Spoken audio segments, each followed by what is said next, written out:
তিনটি অস্ত্র আমাদের হাতে রয়েছে, যা দিয়ে আমরা এই সরকার এবং আমাদের এই ছাত্র জনতা এবং আমাদের দেশবাসী এই সংকট অতিক্রম করে আমরা একটি গণতান্ত্রিক রাষ্ট্রে রূপান্তরিত হতে পারি।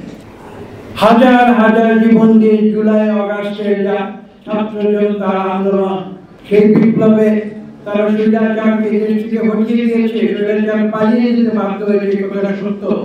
একটি জনগণের সরকার আসতে হবে, যারা একটি স্বাধীন একটি সংসদ গঠন করবে, যারা সত্যিকার অর্থে জনগণের প্রতিনিধিত্ব করবে।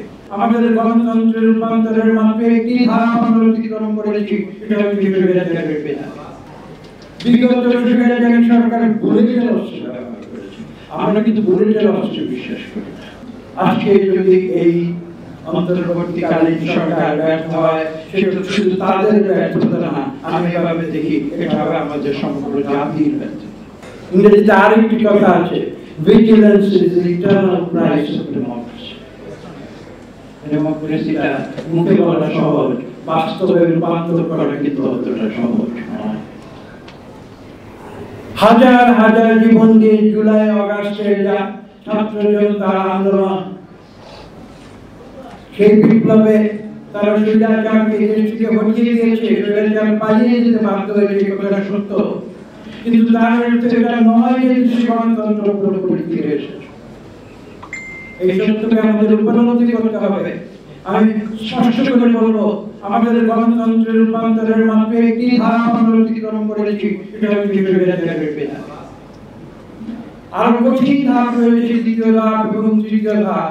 দ্বিতীয় ধাপটি কি? অত্যাবশ্যকীয় সংস্কার সম্পাদন করে এদেশের একটি সুষ্ঠু নিরপেক্ষ নির্বাচন দিয়ে এদেশের কোটি কোটি মানুষের ভোটের অধিকার, তথা নতুন প্রজন্ম যারা জীবনে কোনোদিন ভোট দিতে পারে না, তাদের ভোটের অধিকার নিশ্চিত করা, এটা হচ্ছে দ্বিতীয় ধাপ। এবং তৃতীয় ধাপ হচ্ছে সেই নির্বাচনের পরে সত্যিকার নির্বাচিত মানুষের কাছে অন্তর্বর্তীকালীন সরকার কর্তৃক ক্ষমতা হস্তান্তর করা। একটি জনগণের সরকার আসতে হবে, যারা একটি স্বাধীন একটি সংসদ গঠন করবে, যারা সত্যিকার অর্থে জনগণের প্রতিনিধিত্ব করবে। দাবি সংসদ, ভুয়া সংসদ নয়, দিনের ভোট রাতের নির্বাচনের সংসদ নয়, জোর করে ভোট ছিনিয়ে নেওয়া ভোটের সংসদ নয়।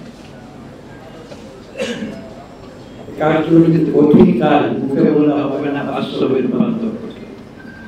এবং এই দায়িত্ব, গুরু দায়িত্ব কিন্তু এসে পড়েছে বর্তমান অন্তর্বর্তীকালীন সরকারের উপরে। এবং সেই কারণেই কিন্তু আমরা বলছি যে এই অন্তর্বর্তীকালীন সরকারকে আমরা সর্বাত্মক সহযোগিতা দিচ্ছি। আমরা কোন অবস্থাতে চাই না তারা তাদের এই গুরু দায়িত্ব পালনে ব্যর্থ হয়।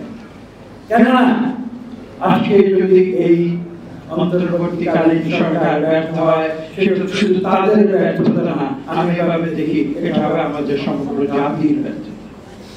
সেটা আমরা কখনো হতে দিতে পারি না। এবং সেই কারণে অন্তর্বর্তীকালীন সরকারকেও অতিরিক্ত ভাবে তাদের সজাগ থাকতে হবে, যেন তারা জনগণের প্রত্যাশা থেকে কোনো অবস্থাতে দূরে সরে না যায়। তারা যদি কোনো অসতর্ক মুহূর্তে জনগণের উপর থেকে, ছাত্র জনতার উপর থেকে আস্থা হারিয়ে ফেলে, তাহলে কিন্তু সেটা কিন্তু এই সরকারের উপরে একটি দুর্যোগ হিসেবে আসবে না, সেটা আসবে সমগ্র জাতির উপরে একটি দুর্যোগ। সরকারকেও সজাগ থাকতে হবে, তারা বুঝতে হবে যে তারা শুধু গুরু দায়িত্ব পেয়েছেন, এটা যথেষ্ট নয়, সেই গুরু দায়িত্ব তাদের পালন করতে হবে।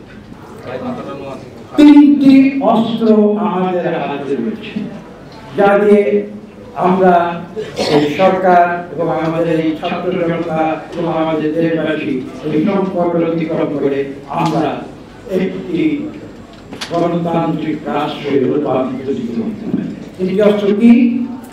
আপনারা ভয় পাবেন না।